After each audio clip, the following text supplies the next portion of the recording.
विष्णु पुराण का एक उपाय जरूर कर देखना। महाराज, विष्णु पुराण में स्पष्ट कहा है कि कार्तिक का प्रथम दिन किसी नदी में स्नान कर कर, तालाब में स्नान कर कर, नदी तालाब नहीं हो तो घर में ही स्नान कर कर, घर के दोनों दरवाजे पर, घर के बाहर दोनों दरवाजे पर घी का दिया लगा दें। उसमें एक कमल गट्टा, किराने की दुकान पे मिलता है काला कलर का कमल गट्टा, एक एक डाल दें नाम और गोत्र बोलकर, और शाम के समय पर एक दिया घर की देहली पर प्रतिदिन कार्तिक के महीने में लगा दें।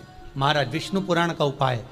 अगर ज्यादा तकलीफ है, बहुत कष्ट है, बहुत ज्यादा कष्ट के व्यापार चल ही नहीं रहा, कर्जे में लतालूम हो गए, यहां तक गति हो गई कि मरने तक की सोच लिया, तो वो कार्तिक के महीने में करें, उसका प्रयोग अवश्य करें, सुख समृद्धि के, लक्ष्मी वैभव के। निर्धारित करना कि हम कार्तिक के जो 7 नियम है, कार्तिक के महीने के जो 7 नियम बताए गए हैं, कम से कम हम 7 नियम में से एक नियम ऐसा पकड़ें जिससे हमारा जीवन सार्थक हो जाए।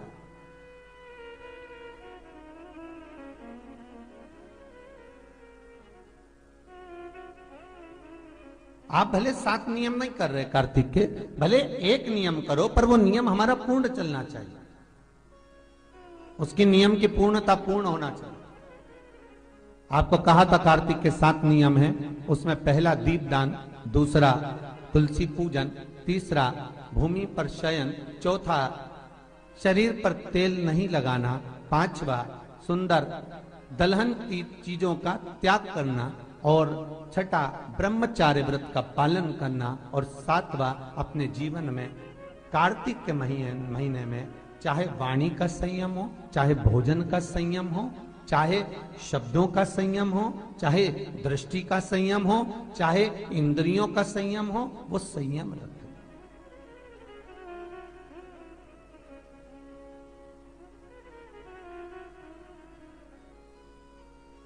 वो संयम धारण करना। अब हमें ये ज्ञात करना है कि 7 नियम जो कार्तिक के महीने के होते हैं, कार्तिक माहात्म्य में जो 7 नियम बताए गए होते हैं, इन 7 नियम में से कोई एक नियम हम हमारी जिंदगी में उतार लें, कोई एक नियम हम हमारे जीवन में उतार लें, जिस नियम के बल पर हमें परमात्मा का साक्षीकरण हो जाए।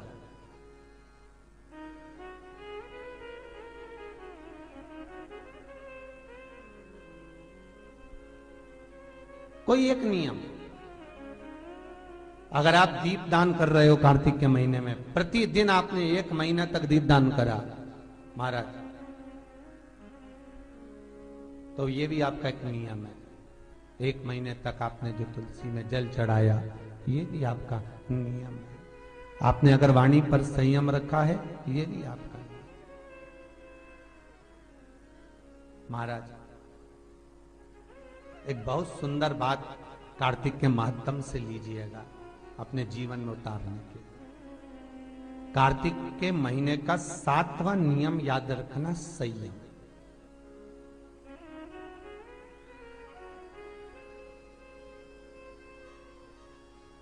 किस समय पर किस चीज का संयम होना चाहिए, निर्धारित करना कि हम कार्तिक के जो 7 नियम है, कार्तिक के महीने के जो 7 नियम बताए गए हैं, कम से कम हम 7 नियम में से एक नियम ऐसा पकड़ें जिससे हमारा जीवन सार्थक हो जाए।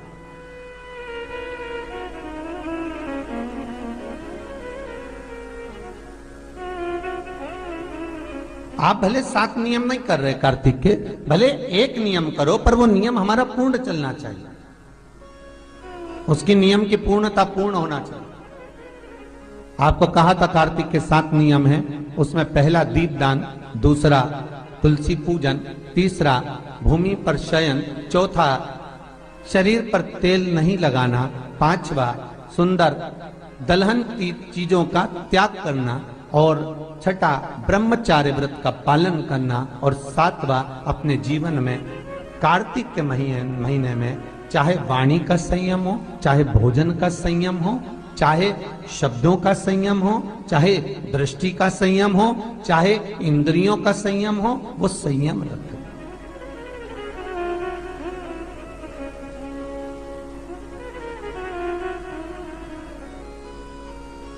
वो संयम धारण करना। अब हमें ये ज्ञात करना है कि 7 नियम जो कार्तिक के महीने के होते हैं, कार्तिक महात्म्य में जो 7 नियम बताए गए होते हैं, इन 7 नियम में से कोई एक नियम हम हमारी जिंदगी में उतार लें, कोई एक नियम हम हमारे जीवन में उतार लें, जिस नियम के बल पर हमें परमात्मा का साक्षीकरण हो जाए।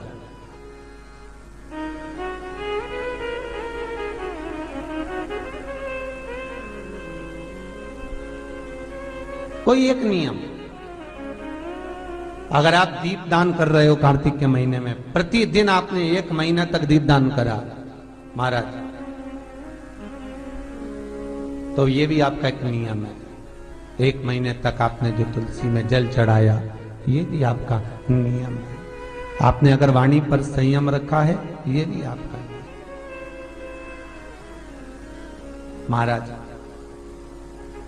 एक बहुत सुंदर बात कार्तिक के महात्म से लीजिएगा अपने जीवन में उतारने के लिए। कार्तिक के महीने का 7वां नियम याद रखना, संयम।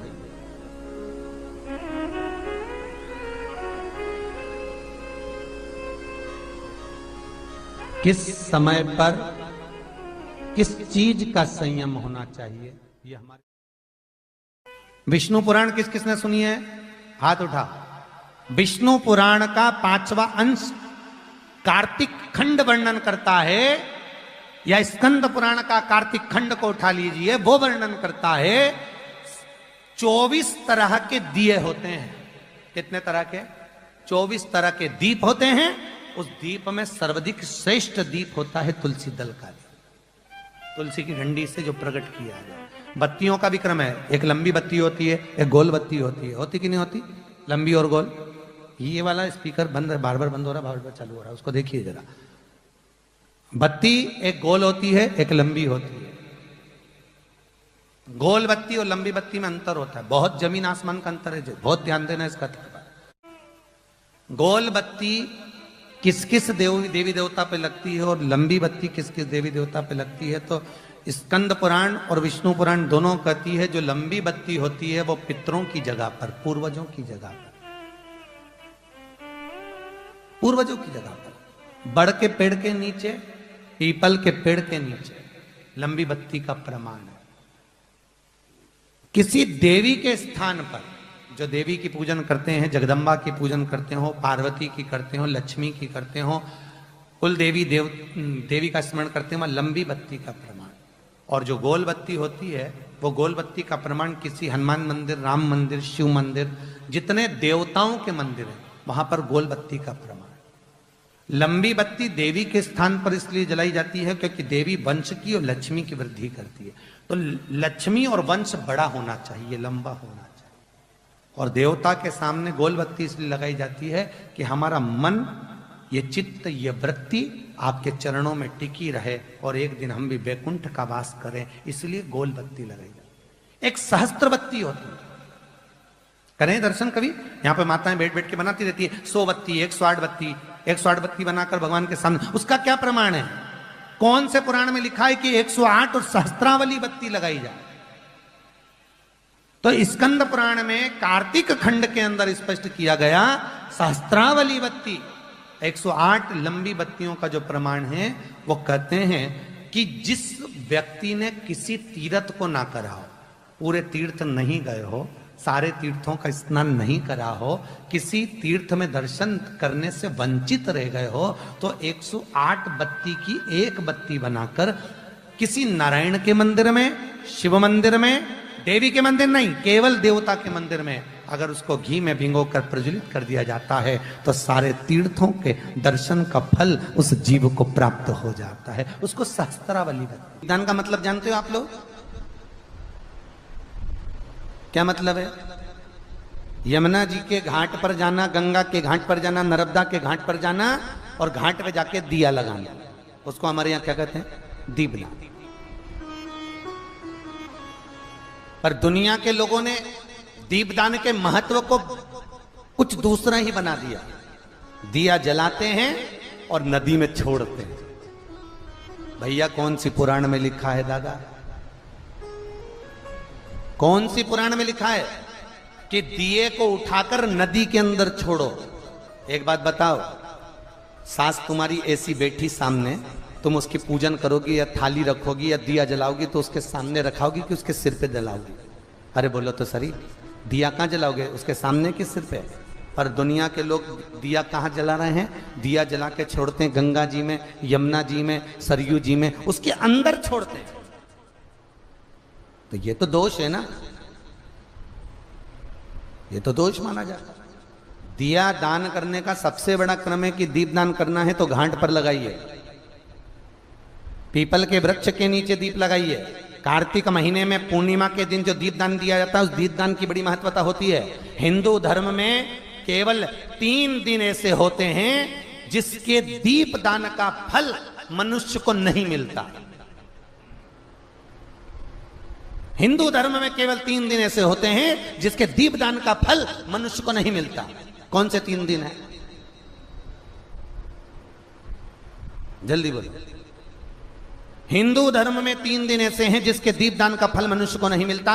पहले नंबर पर धनतेरस, दूसरे नंबर पर रूप चौदस और तीसरे नंबर पर दीपावली।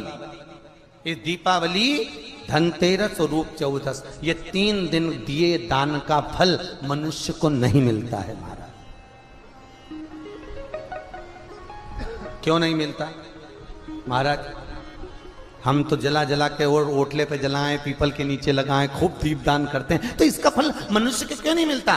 क्योंकि राजा बलि की भूमि को जब वामन भगवान ने 3 पग में नाप लिया था, राजा बलि सुतल लोक का राजा बना था, तो राजा बलि ने वामन भगवान से कहा था, प्रभु आपने 3 पग में मेरी पृथ्वी को नाप लिया, पर आपसे मांगना चाहता हूं तो केवल इतना दे दो कि 3 दिन जो पृथ्वी पर दीप दान करेंगे उसका फल मेरी किस्मत में, मेरे भाग्य में लिखा जाए।